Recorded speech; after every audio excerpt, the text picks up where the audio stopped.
எப்போவுமே ஒரு விஷயம் நோட் பண்ணியிருக்கீங்களா? நம்ம எப்போ டயட் இருக்கிறோமோ அப்போ தான் வந்து நமக்கு ஜங்க்ஸ்லாம் சாப்பிட்ணும் அப்படின்னு தோணும்.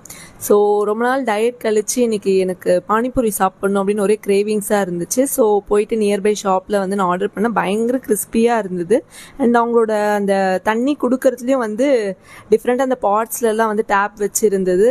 நம்ம வந்து எது வேணுமோ நமக்கு பிடிச்சதை நம்ம எடுத்துக்கலாம்.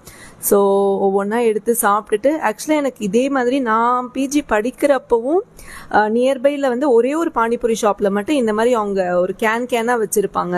ஸோ இந்த கேனுக்காகவே நிறைய கூட்டம் வந்து அங்கே தான் வந்து பானிபூரி சாப்பிட வருவாங்க.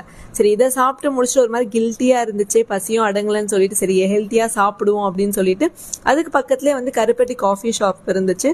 உள்ள என்ட்ரன்ஸ்லாம் பயங்கரமாக இருந்தது. Ambience is so good actually. அதுக்கப்புறம் அங்கே போயிட்டு இந்த எள்ளில் செஞ்ச லட்டுன்னு சொல்லுவாங்க பார்த்தீங்களா, பானிபூரி சாப்பிட்டதுனால ஒரே கில்ட்டியாக இருந்தது. அட்லீஸ்ட் ஹெல்த்தியாக சாப்பிட்டு முடிச்சிடலாம் அப்படின்னு சொல்லிட்டு ஒரு பூரணை வச்ச கொழுக்கட்டையும் ப்ளஸ் இந்த எள்ளு லட்டும் வாங்கி சாப்பிட்டேன். சரி, கொஞ்சம் அன்ஹெல்த்தியாக இருந்தாலும் கொஞ்சம் ஹெல்த்தியாக சாப்பிட்டுட்டோம் அப்படின்ட்டு ஒரு திருப்தியாக இருந்துச்சு. உங்கள் ஃப்ரெண்ட்ஸ்லையும் யாராச்சும் இந்த மாதிரி இருக்காங்கன்னா அவங்கள டேக் பண்ணி விடுங்க, ஷேர் பண்ணி விடுங்க. தேங்க்யூ.